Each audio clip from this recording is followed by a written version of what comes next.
सोलापूर महानगरपालिकेची महानगरपालिकेची निवडणूक आहे त्यासाठी आणि राज्य निवडणूक आयोगाने सूचना दिल्या त्यानुसार आज आमचे जे 102 सदस्य आहेत त्याच्यासाठी वेगवेगळ्या आपल्या ज्या प्रवर्गांचं असलं आरक्षण आणि महिला आरक्षण यासाठी जे सोडत झाली त्यानुसार आज पूर्ण माननीय राज्य निवडणूक आयोगाने दिलेल्या सूचनानुसार सर्व प्रक्रिया पार पाडून आणि सोडतीची जी पारदर्शक प्रक्रिया आपण ती पार पाडून आज जवळजवळ अनुसूचित जातीसाठी एकूण 15 जागा त्यापैकी 8 जागा महिला प्रवर्गासाठी निश्चित केलेल्या आहेत आणि ते कुठले प्रवर्ग त्यासाठी राखीव झालेले आहेत ते आम्ही आता घोषित केलेले आहे. त्याचबरोबर अनुसूचित जमातीच्या एकूण 2 जागा आहेत आणि 1 जागा आहे ती महिला प्रवर्गासाठी आरक्षित झालेली आहे. नागरिकांचा मागास प्रवर्ग याच्यासाठी 27 जागा आणि त्यापैकी महिलांसाठी 14 जागा आरक्षित झालेल्या आहेत आणि उर्वरित राहिलेल्या मग एकूण 58 जागा आहेत सर्वसाधारण प्रवर्गासाठी त्यापैकी 28 जागा आहेत सर्वसाधारण महिला या प्रवर्गासाठी आरक्षित आहेत. अशा प्रकारे एकूण 102 जागांसाठी आपण आज आरक्षणासाठी सोडत काढली होती त्यापैकी एकूण 51 जागा आहेत त्या महिलांसाठी आरक्षित झालेल्या आहेत. ही पूर्ण प्रक्रिया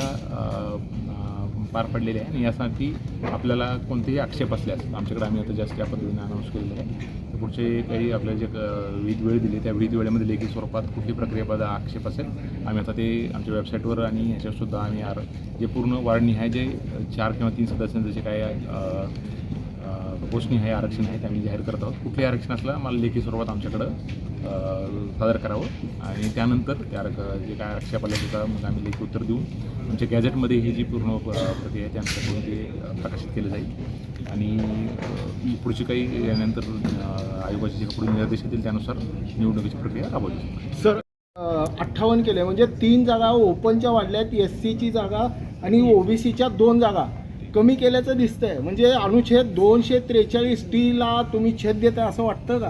आणि आपल्या आयोगाचं आपल्याकडं डिटेल जे पत्र आलेलं आहे आयोगानं जे काही आपल्याला आरक्षणाची प्रक्रिया दिली होती आणि त्याने आपल्याला प्रारूप पण मंजूर करून दिले होतं त्यानुसार त्यांनी जे आयोगाने सूचना दिल्या रिटर्नमध्ये सूचना आहेत आपल्याकडं त्याची कॉपीसुद्धा आपल्याला देण्यात येईल. त्यानुसार त्यात कुठलाही आपला आक्षेप असेल तर आम्हाला ते हे लेखी स्वरूपात देऊ शकता आम्ही त्याच्यावर निर्णय घेऊ. पण लोकसभेची पूर्ण जी प्रक्रिया आहे त्याच्यामध्ये आयोगानं आपल्याला रायटिंगमध्ये जे आम्हाला दिलेलं आहे त्याच्या पूर्ण जे आपल्याला जे पत्र आहे त्याच्यासुद्धा आम्ही देऊ. आयोगानं जी सूचना दिली त्यानुसार पूर्ण प्रक्रिया झालेली आहे ते बोलू आपलं कुठलंही म्हणणं असेल तर लेखी स्वरूपात द्या आम्ही त्यांना लेखी उत्तर देऊ.